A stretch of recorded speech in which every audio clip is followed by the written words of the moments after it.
Hello, everyone. Right, we're on Friday, the 28th of June, 2024. And this time next week, we'll actually have the election results probably still unfolding. Okay, but we've got the Independence with a TS day on the Thursday, which is the voting day. And I've just got a couple of quotes to do with independence. Every human has 4 endowments: self-awareness, conscience, independent will, and creative imagination. These give us the ultimate human freedom. And this is what we're working towards. And then the other quote is from Martin Luther King. Freedom is never voluntarily given by the oppressor. It must be demanded by the oppressed. Let us therefore animate and encourage each other and show the whole world that a free man contending for liberty on his own ground is superior to any slavish mercenary on earth. And we are here: liberation, opportunity, vitality, empowerment.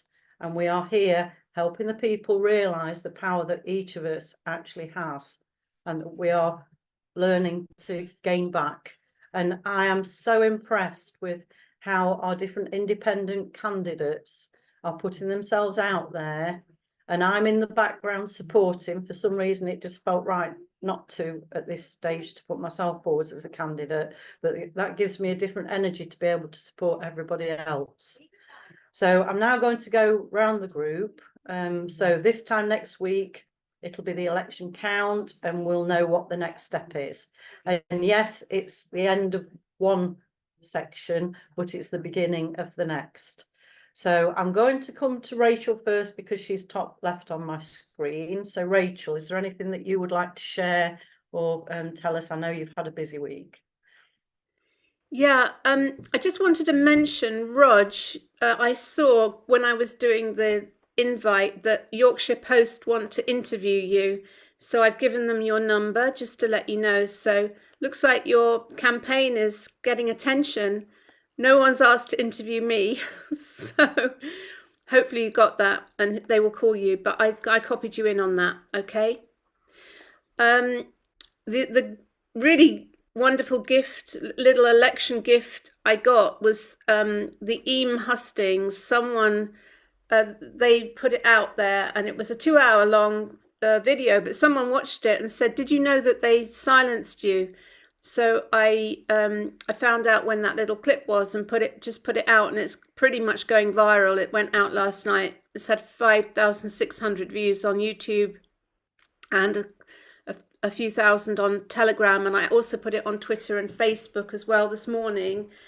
So it's interesting, and the comments on it are so anti red blue and pro independent, pro spoiling ballot paper. So maybe it's just because that's well, I don't think it is my following, because my following I'd normally get by now about 1,000 views. So this is a lot of them maybe reform as well. And having watched that video, which I did just before I came on here today, the points that they were stopping you being able to be heard on are things that we really do need to be voicing about, and we need to be talking about locally. I can't remember exactly what they were, but I was amazed that they silenced you then, basically. Yeah.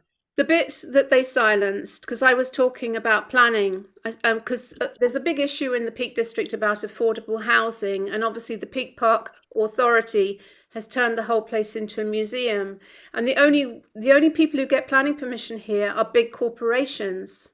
And the thing that they silenced me is what I was saying is that if you're Aldi, you'll get planning permission and you can take up farmland.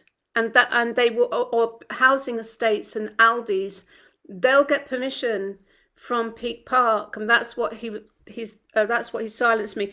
But the thing that really pissed me off, and actually John, who was in the audience, mentioned it afterwards, because I couldn't, the way we were seated, I was sort of in front, slightly in front. But apparently the Labour guy was smirking and eye rolling and like dissing me the whole time. And you can see it on that video. He's a very, very, I said, loathsome character. I have to say, he's rarely spoken to me at the hustings. Everyone else has been really friendly. I think actually Sardines Con Party woman would be infinitely preferable to him getting elected.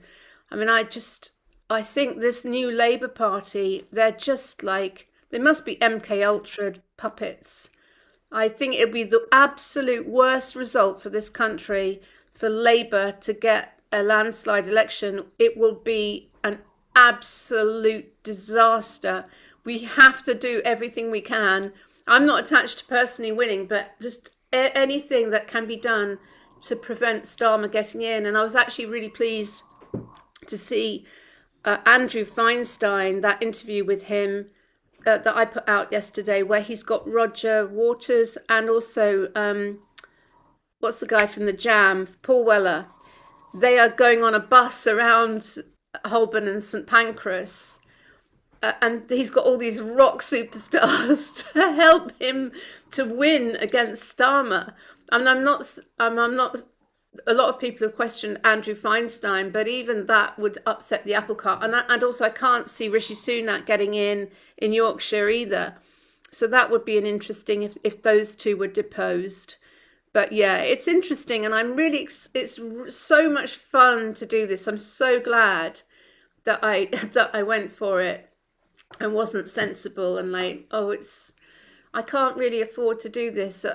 It's felt so important to do it and to make a stand and just trust and have faith that, and I got a whole load of, I was down to my last few quid last night, just enough to buy a bit of food. And then overnight, like, some nice donations came in. So I've been able to go shopping this morning. And so we live to eat. I can feed the family today. But, this is the thing. It's, anyway, I'll shut up now so you can go on to someone else, Julie. Thank you very much. And thank you for what you're doing. And I'm able to promote the way that you're presenting things as well, which I think is inspirational for everybody else as well. So thank you. Right, I'm going to come to Cliff now. And now I know he's got a little bit of instability sometimes with the connection, but right, Cliff. Is that okay now? Am I stable? Yeah. Have I ever been stable? Yeah, I think it'd be really funny if Farage loses his seat as well with the new with all the kind of noise that's come out with his from Channel 4 and all that. It'd be hilarious if Farage, Starmer, and Sunak all lost their seats. It'd be hilarious. Unfortunately, I can't see anything but a Labour landslide. I mean, that might be me being negative. I don't know, but I don't think so. I think it's me being realistic, and maybe that's what this country needs to actually really wake the masses, really wake the masses up. I mean, I feel every day more and more people are awakening, but they're still quiet. So they're grumbling into their coffee still, rather than actually standing in their space and really kind of really becoming whole. And I think that in itself, once that happens, I think the masses will rise, and that's when things will really change very, very, very quickly, because there won't be, and we're just part of that. We're just creating that space for them to move into, and that's, they can see that there's another way to be and another space to move into. So it's beautiful. So it's this just a skirmish. Yeah, lovely. Thank you, Cliff. And I would say I've had more people saying to me and actually talking about whether they're going to vote and who they're going to vote for than I've ever experienced in all 64 years of my life. And so they're getting that energy of this independence with a TS day.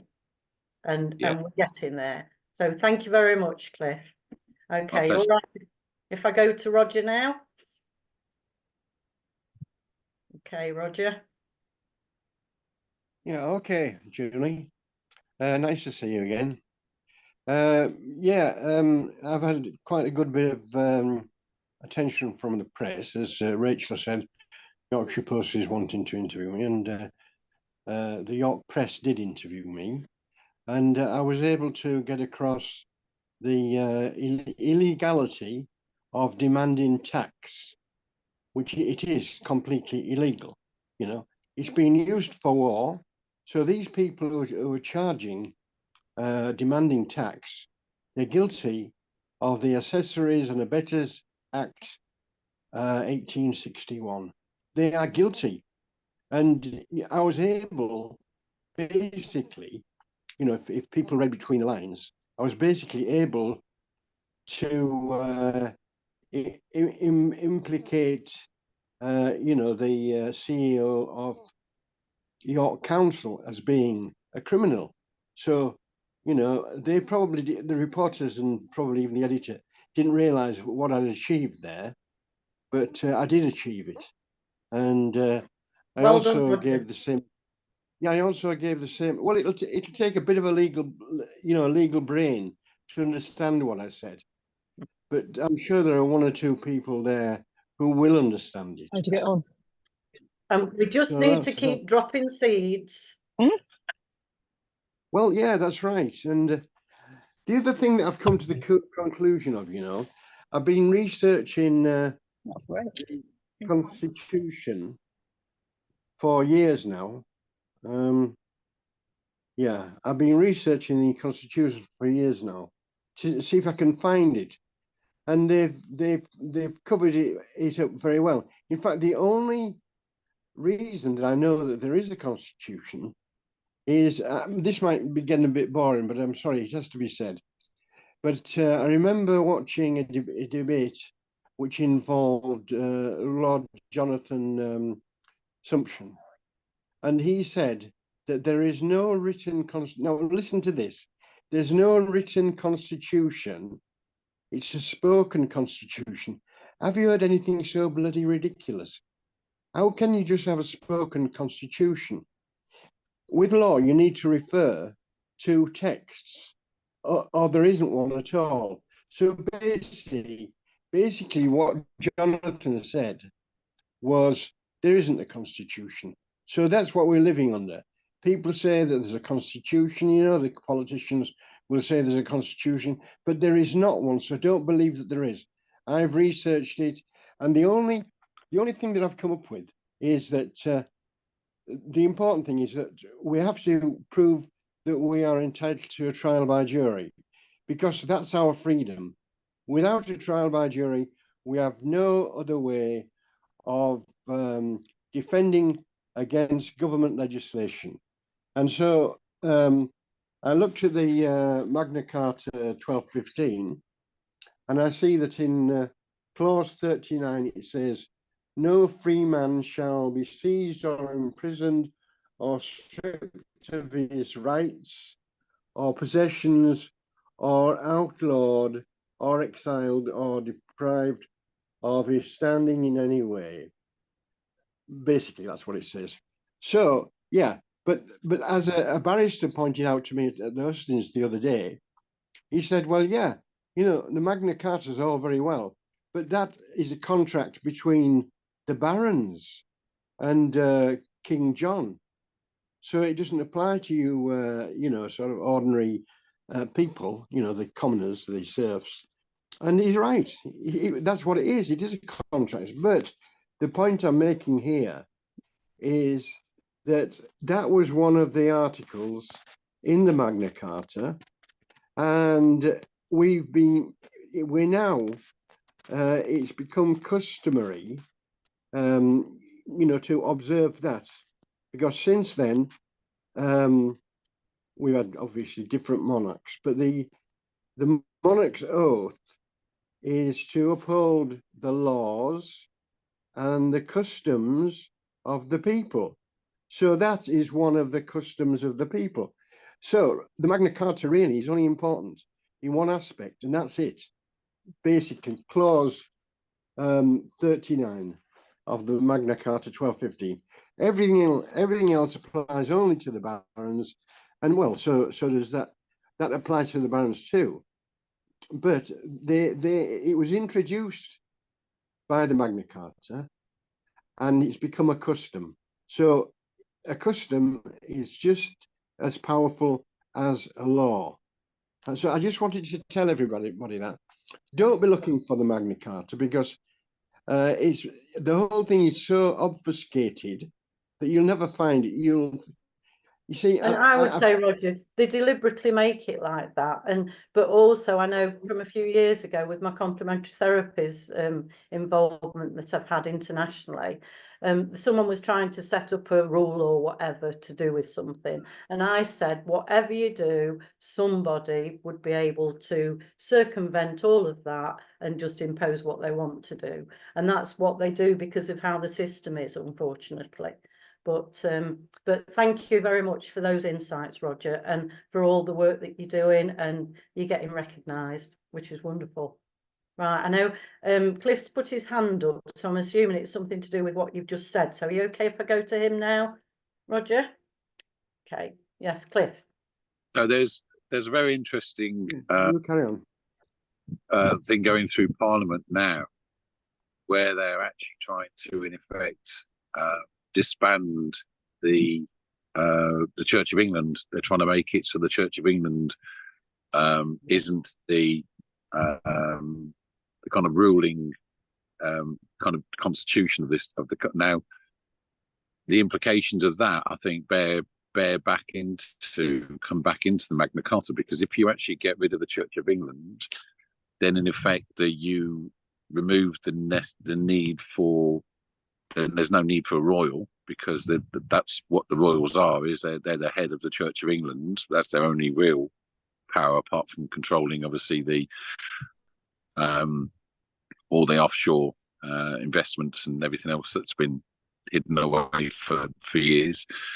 So the moment you get rid of that, the question for me is going to be, does that then impact all the common law, sovereign law?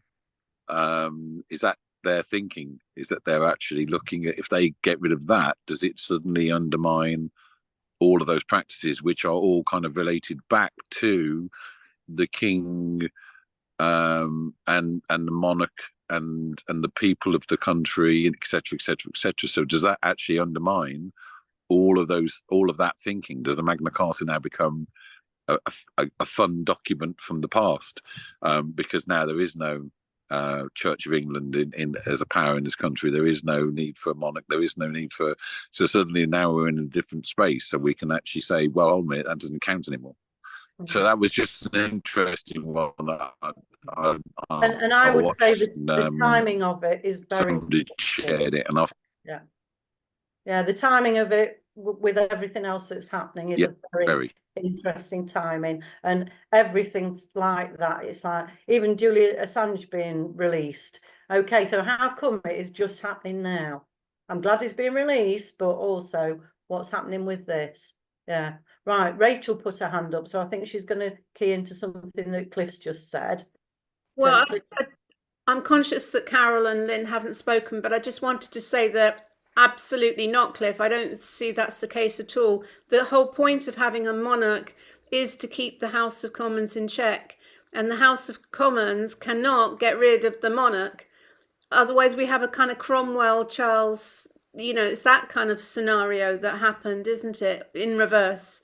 The whole point of having the monarch is to defend the people in truth. That's what he's there to do.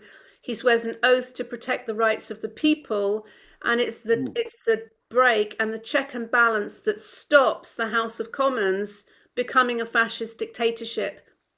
And that's why common law is so important.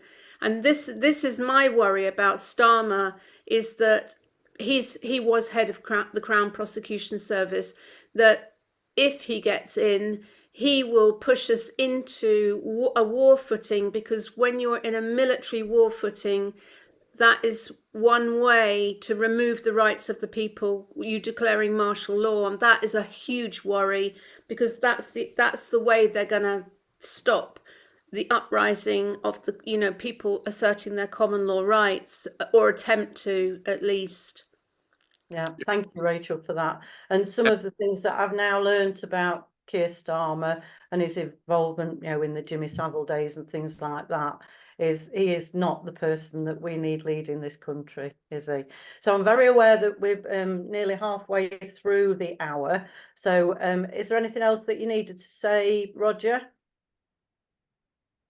Am I still? Yeah. Yeah, I can Well, still hear you. I just wanted to say finally about the Constitution.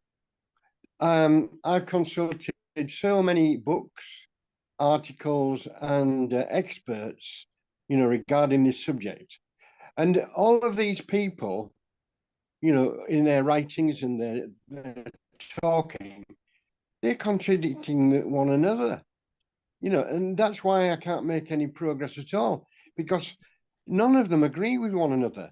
You know, No, but I think I they got do to the that point.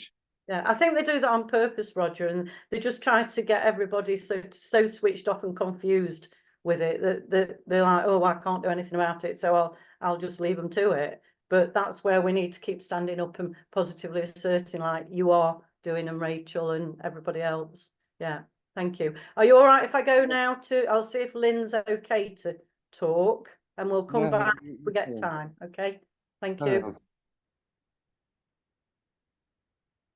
Right, Lynn's becoming unmuted, I think.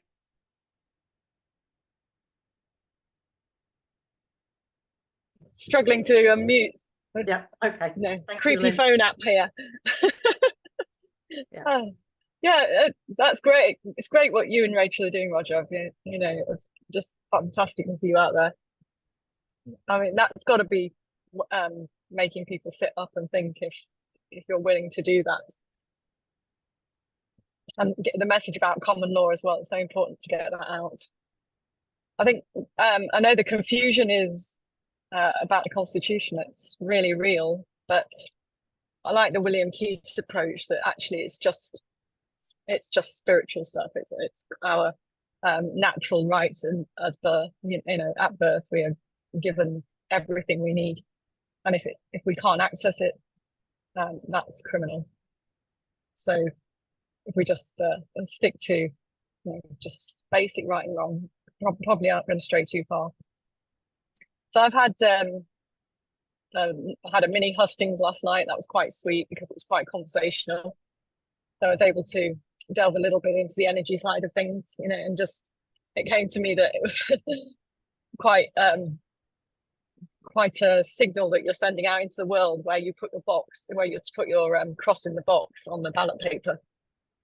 So you have people saying, oh, about tactical voting, you know, I'll put my cross here to stop so and so getting in, or you know, to send out a protest. It's like, well, that's okay, but every action that you do, every thought, word, deed has an energy, and you're putting out there to the universe, aren't you, what you're prepared to accept? Are you prepared to just accept a lesser evil, or do you want something? Are you going to tell the universe that you deserve something good? Yeah, it's an energetic thing, and as the population becomes conscious and stops voting in fear and in division, and starts voting from a place of actually, I'm worth something good, it doesn't take that much. And the other interesting thing I heard actually from Greg Braden, which I found useful, was they did a study in the 40s about peace. You might have read it on my leaflet I put through, and trained people to go into peace, a group of people. And when they went into cities over 10,000 people, they found that they did it in a lot of cities in the US, and found that crime rate dropped and hospitalization rates dropped, and it was statistically significant, and you could repeat it again and again. And so, and to the point where you could actually calculate the number of people that you needed to go into peace to affect the population. And it's really tiny. I mean, in this constituency, it comes to about 35 people, you know, out of, because it's the square root of 1% of the population. It's really small, really small. I mean, in a village, it's like one person. It's And when you think nationally, Lynn, I'm sure hopefully we're getting to that level of people must be. realising. Yeah. It must have taken a long time. It must have taken a lot of, you can see the planning. I think, you know, this information was out in the 40s. Some malign person will have squipped this level, you know, and that's going to take some doing. And it has taken quite a few decades from the time of that study to get enough people into the depressed and helpless state to get us where we are, to the point of compliance and the point of unawareness and unconsciousness.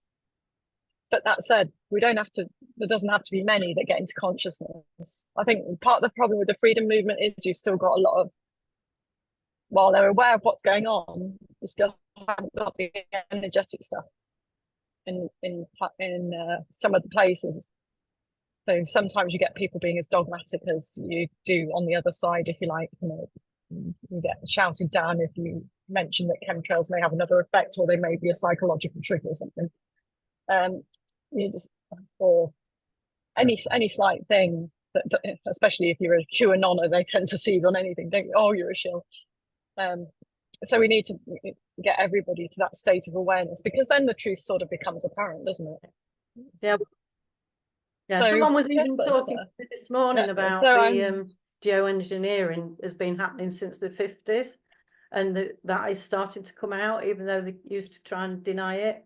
And yeah, the geoengineering is definitely a thing, and it's been around for ages, and it was a weapon of war, wasn't it? It was designed as a weapon of war and should be treated as such. Yeah.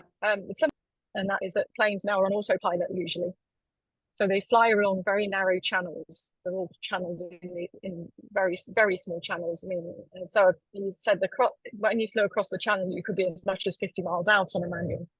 Now you're all on exactly the same channel, and it can lead to a dense buildup that can look, so the trails hang around a lot longer. And I thought, well, you know, these powers that be will know this, and they will know how to use it, and they'll know how to use it to create fear and division, even if they're not doing anything. I'm not saying they're not, but I don't think anything's poisonous in them, because the plant life is thriving. I do think they have used it for cloud cover. I do think that's been done. Recently they used it in the Vietnam War to create a lot of cloud cover, just flying jets over again and again and again, to extend this rainy season to the point that it washed away roads and that sort of thing. So I think we've had that this year. But I do think it's interesting that they're just a little bit ahead of us on some of that sort of thinking, but I'm not sure they're staying ahead fast enough. Let's hope not, eh? I think we're up leveling faster than everything. And it was interesting what Neil Oliver was saying, that they sort of rushed for the finish and blew their cover. So a lot of people now know what's going on. Anyway, yep. I'll shut up now. Stop rambling. Thank you very much, Lynn, for that. And I was very interested in the leaflet that you put on our group this morning, and really resonated with me. For people to start to really realise that even the positive words being used actually helps water. And if you think the majority of our body is made of water, and so that is what we need getting out there.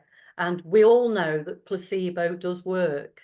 And so what we need to help them to stop doing is putting all these opposite to placebos out there of the nocebos. Yeah. I have just put that on hold, that leaflet, because Roz, who did a brilliant, she's done a brilliant job on my other stuff, said, I would just tinker with it just a bit, because it is a bit, it depends what your end result is. It's a great message to get out there, but do you want to win?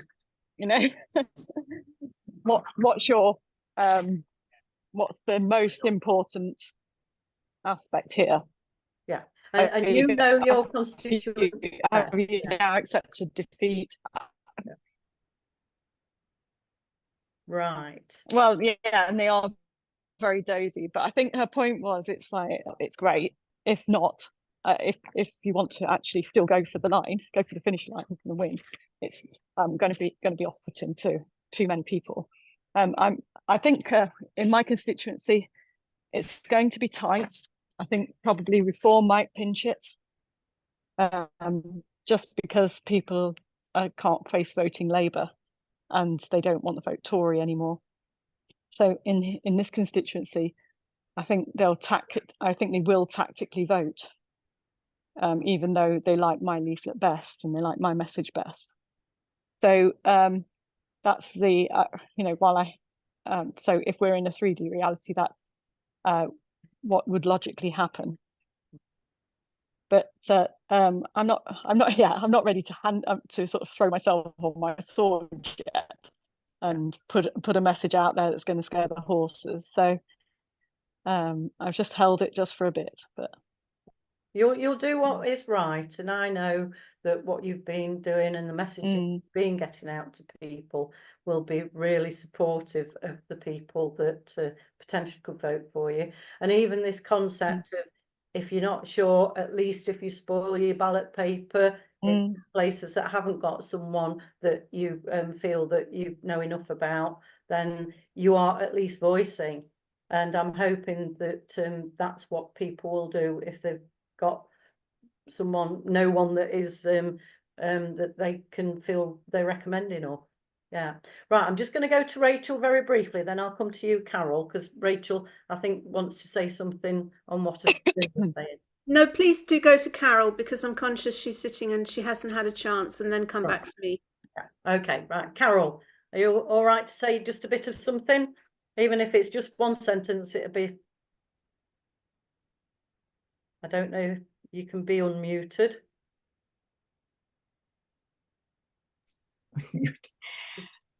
I've just come out here to listen to what others have to say. I think you're all very brave. Thank you very much. Lovely. Well, if there's anything that you do want to say, either put up the technology hand or just put your own hand up and I'll see what to. Okay. Thank you. Thank you very much for joining us as well. Okay. Right, I'm going to go to Rachel now then.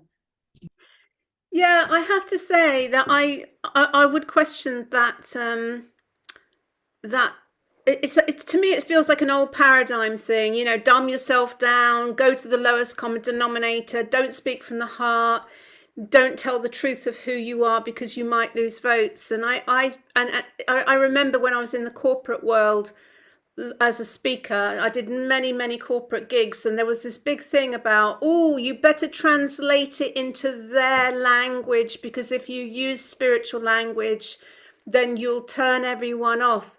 And actually, to me, that, like, there was a massive judgment. And so I just spoke my truth, and I just completely went for it. And afterwards, people came up to me and and said to me, wow, how refreshing to have someone speaking my language. You know, so there are so many people now who are consciously aware. There's so many. We're not the minority anymore. And I just think that this maybe the reason why we're still in the minority is because everyone's dumbing themselves down. Like, oh, I daren't say that because I don't want to upset anyone. And then everyone wakes up and says, oh, yeah, you thought that too. Oh, yeah, I think that too. Why didn't anyone say it before, you know? So the time has come for us to stop faking it till we make it and be the full truth of who we are. And like, fuck it.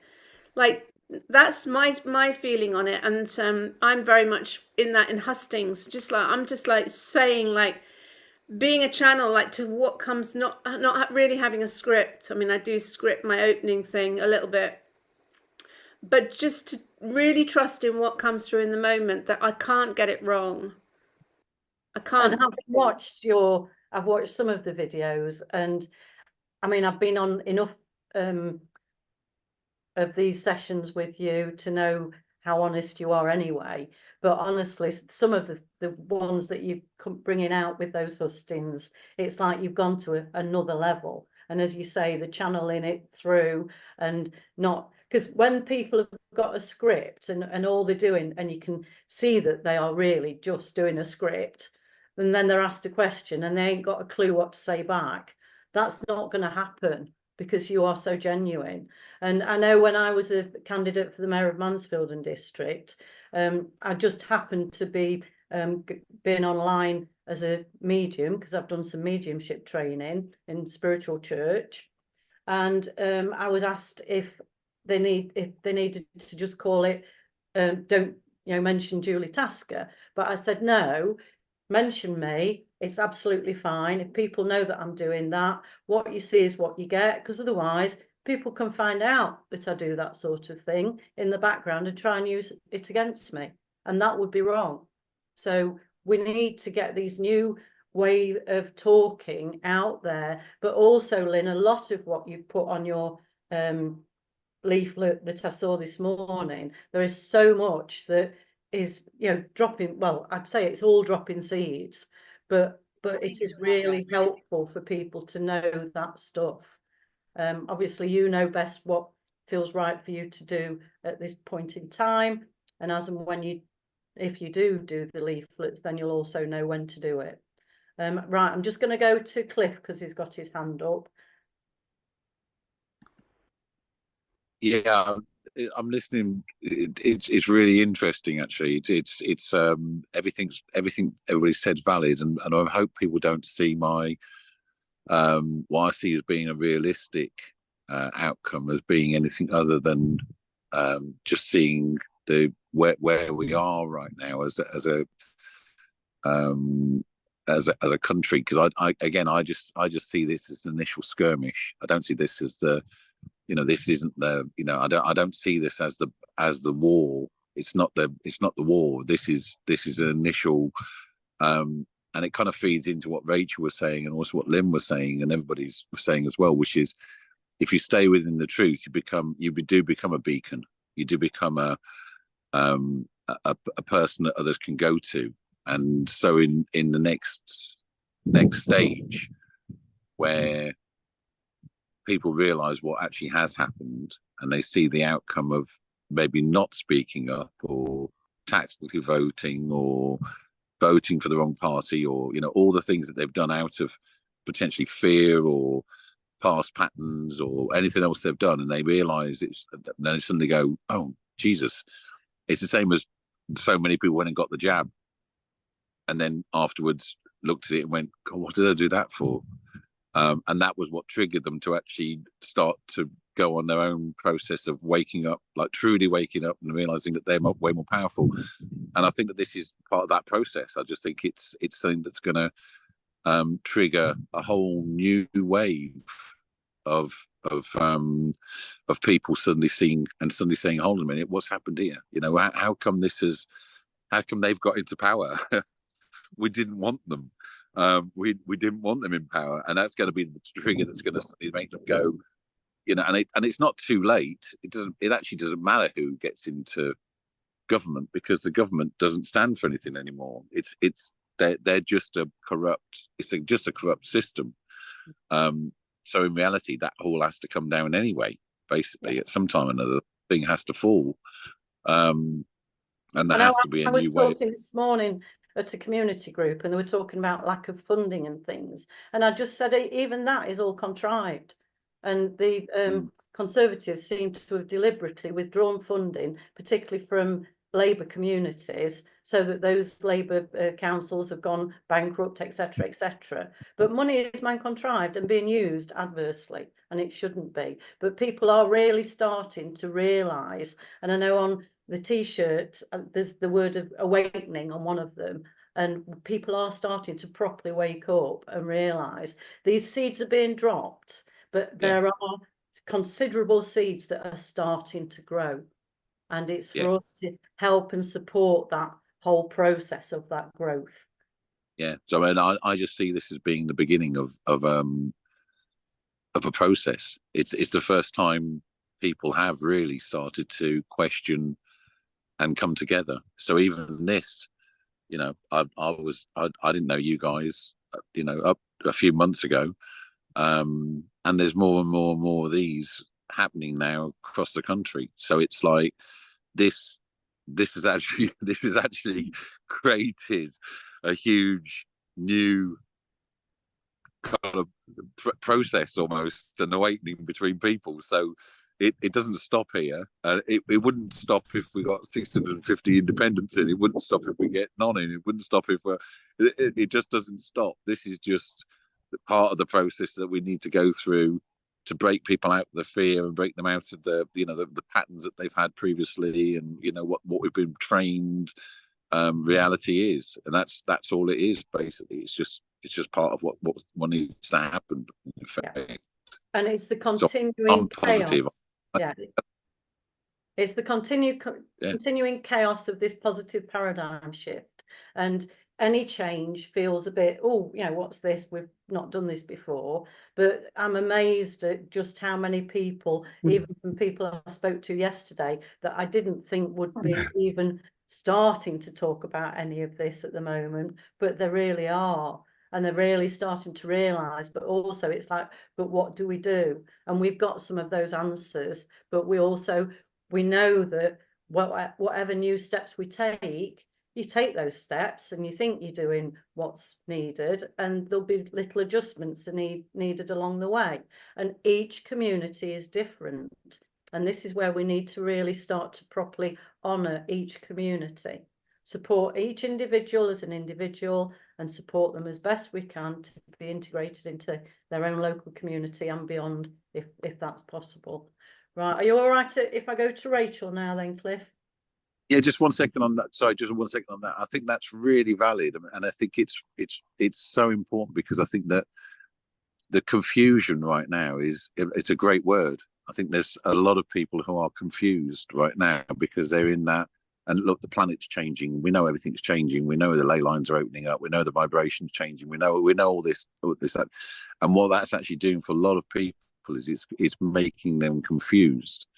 And if we can still, if the people who have stepped forward, like yourselves, like Lynn and Rachel and yourself, can stay within that space of being strong, and Roger, sorry, and can stay strong within that space, then they're the ones that people are going to go towards to kind of go, help, and it isn't kind of help. It's like kind of, okay, I'm ready now. I've kind of understood that there needs to be what do you suggest? What are some of the things I could do?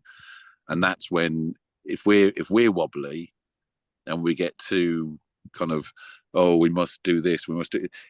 If we get wobbly, then that changes the vibration again. So it's actually us staying in our truth and really being focused in our truth. And if we do that, then we become the people that people are automatically, magnetically attracted to, and then we stay quiet in peace and love, and then we share that with them, and then they vibrate at that, and then there becomes another one vibrates at that, and then others will vibrate at that. Then that's how the whole thing really changes on a massive scale.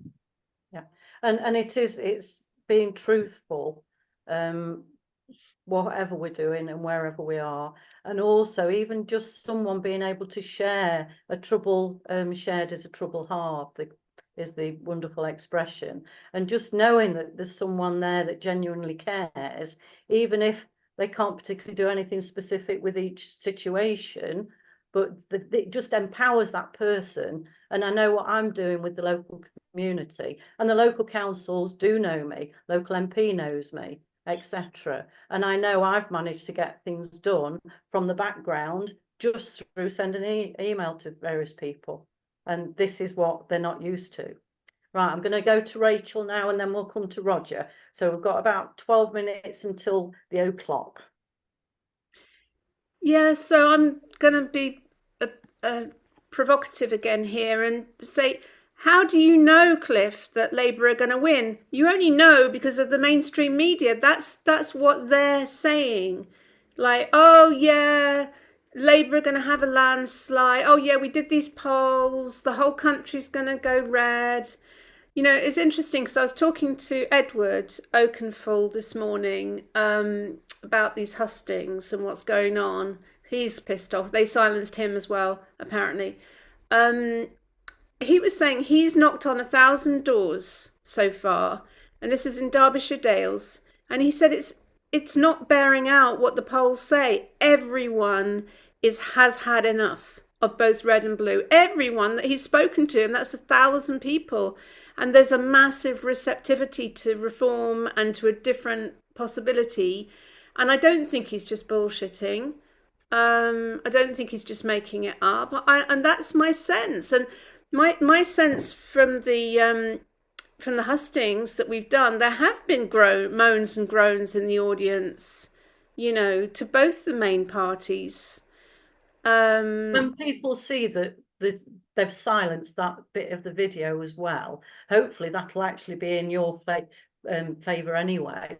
And Yeah. I've met him, and he is so genuine. He wouldn't be saying that unless it was really happening. Yeah. And so this is the thing. It's not just about me or him, or it's just like there's 461 independents and all of these other parties like the True and Fair Party, and we're all nibbling away at this old kind of monolithic, or like uniparty, should we say. I do feel that a rabbit could be pulled out of the hat. I don't think it's over. It's not over till the fat lady sings. And just look at what's happened in previous elections, like with Neil Kinnock. He thought he was, if you remember, that went way back against Thatcher in the, I think it was the early 90s or late 80s. He thought he had it in the bag, and he did a whole victory conference, didn't he? And he didn't win.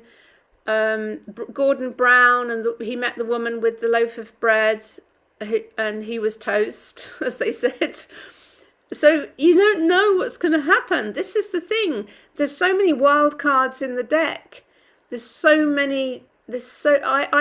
it's a dragon year, magic can happen. It could be something completely different. I don't know. I'm beholding that possibility. We create our reality. Let's keep visioning. You know, let's As keep you started visioning. talking then, Rachel, I got this image of an apple being eaten, and you know the seeds inside. Those seeds are planting, and they are starting to grow. And like Cliff has got his apple trees growing, that then fruit with the apples, and life continues. And this is what's happening. Yeah, and just to say, I noticed that there was a little. I didn't watch the Sunak Starmer debate on Wednesday night because we were at a hustings, but I saw a clip from it where a bloke, this old guy, looked pretty normal guy. He basically said, "Are you two the best that we have in this country?" And it was just like, this is the thing. People are starting to say, "Hold on a minute, red and blue.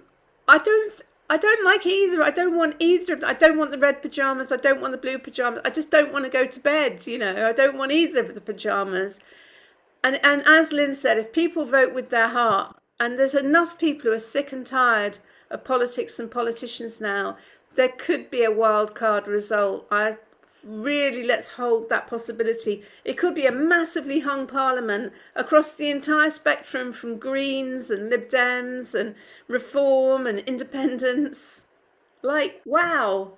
And I know the amount of support that Andrew Bridgen is getting in Northwest Leicestershire. Massive. People coming from all over the country to support him, as well as local people out there every single day. Yes, Corbyn's the same. He's getting massive support. Obviously, his brother Jeremy could well get in Islington. So, like, this could be a very interesting result. I don't think we should just assume that I think the newspapers, it's a psyop. Yeah. You know, And I'm so pleased that Jeremy is actually independent, because that is another seed of our Independence Day with the TS. Yeah. Right. Yeah. I'm going to Roger. Thank you, Rachel. Yeah. Roger. You're already unmuted. Yeah, well, I can't say too much because my ideas are confidential, but all I will say is that there's a word called atrophy. Now, atrophy is something like if you don't use your muscles, eventually you'll just waste away. And it's the same with anything regarding the legal system.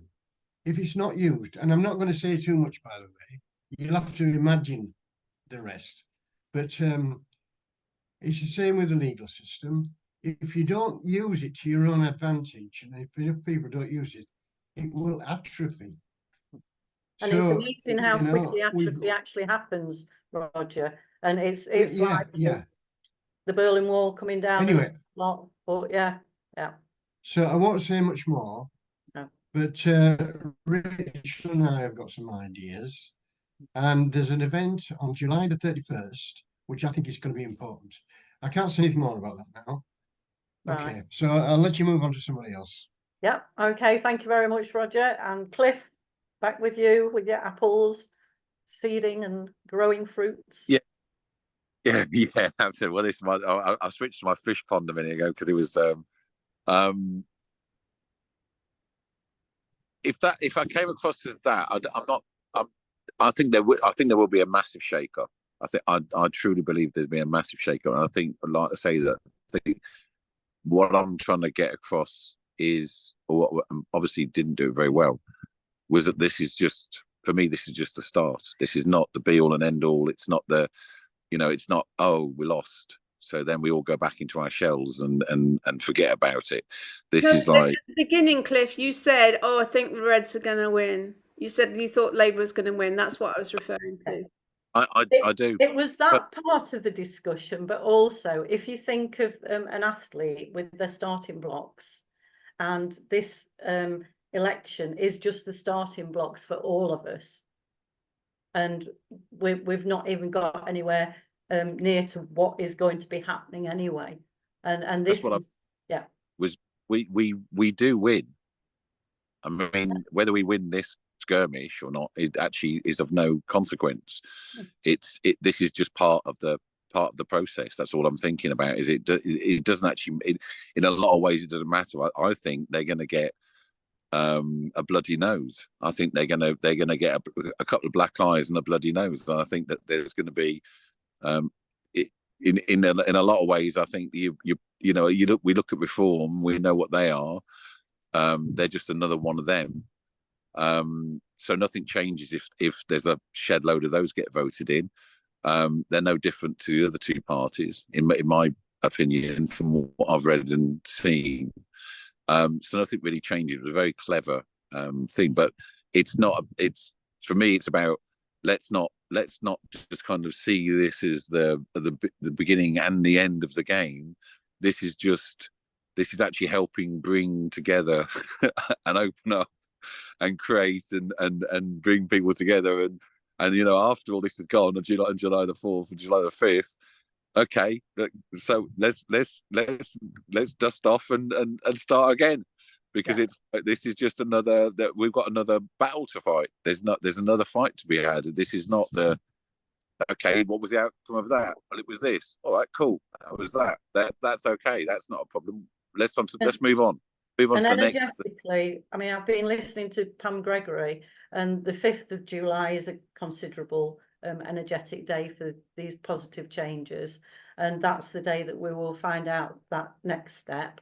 But it really is the beginning of the new, and that's where we keep that energy from that place of love, liberation, opportunity, vitality, empowerment, and we are really noticed, and we are making a difference in very positive ways. Okay, I'm just going to come to Rachel now, and then we're about finishing. Yeah, 5th July, new moon, very powerful. So I just wanted to say to Julie for us to show our T-shirts. We both got the Dream Big. What does it say? I don't know. I can't even remember what it says. A country run by the people for the people. So there's still time to get your independent T-shirts, which are all created by Cliff on the Greater Britain site. I'll put a link down below because they come in a few days. This one came like in 3 days. And also, we will continue wearing them after the 5th of July anyway, and keep getting those messages out there. So yeah, I'm really glad I've got mine. I've put loads of posters up there as well. So, and they're all basically supporting independent. And what I've what I thought was that people they can just download them for free, print them, and then just smother their area. Just basically put them in windows, put them in shop windows, put them in anywhere that's legal. You can just stick the posters. So you could print, I don't know, 100, 500, whatever. Yeah, can I just show the back so that you can read it to them? You'll have to tell me if you can see it. I haven't got my glasses on. Vote independent on Independence Day, and let's get our country back, not left or right, but forward together. And we are going forward together, and we're going to be crazily creative as we get this wonderful next steps happening.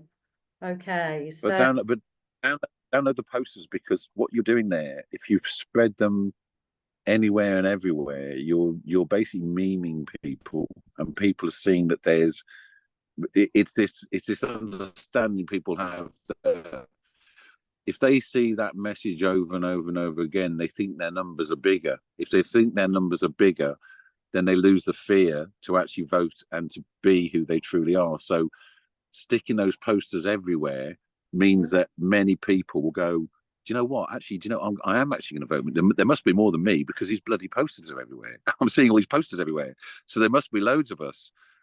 So you know what? I'm gonna vote independent, and it gives them the peace of mind that they can actually do that. So and like I say, they're free. They just need to be printed, basically. And you know, I don't know how much. I mean, I'm printing.com. I think 1,000 were 100 quid, something like that. And I'm sure local printers might print them even cheaper. But they can just pass them out and put them in people's windows, and people can stick them up, and people can put in shop windows, and just cover the area. Just cover the area with independent posters, and have everybody with independent, and people will start going, God, blimey, this independent in this area. It's really, there seems to be a lot of people voting independent, and that's what you want, basically. It just inspires them. Yeah, right. Thank you very much, Cliff. Now we're just gone 2:00. Is there anything anyone else wants to say before we finish? Stop the recording, and then we can have last minute discussion if we want to. Lynn. Sorry, I missed a little bit of the conversation, and it was, I think, Rachel.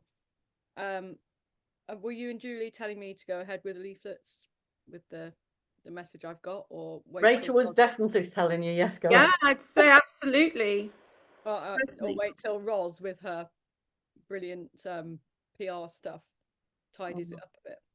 Well, personally, when I read it, it really resonates with me, and I think it's grounded information about energy and getting those positive messages out there, and also what we've gone through, and the sort of honesty of it is what needs to be said. Yeah, I mean, I have to say, I'm a little bit. I mean, I love Roz, but I'm a little bit pissed off that she persuaded you not to use love in your name as well. Okay.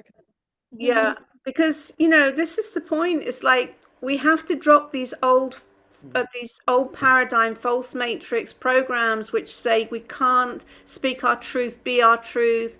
We can't use love because we might upset some people or alienate the electorate. We have to. This is the new golden era. It's about integrity, honesty, transparency. That's why I've been really honest. Like that, I'm living on thin air. I'm not pretending that I'm a dragon, I'm a multimillionaire, da. It's just like, no, we have to be authentic.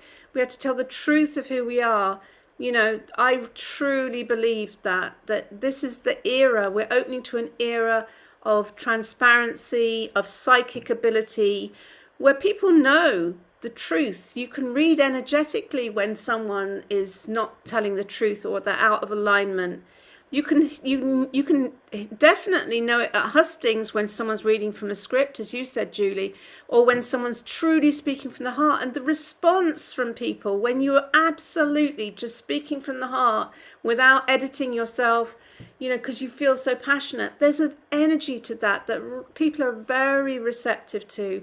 That's where we need to be in everyday life, whether it's in politics or business. None of this fake it till you can make it, like Tony Robbins sort of NLP bullshit anymore. That's my humble opinion. And personally, I really think they've demonized love and made it more part of the sex industry and things like that.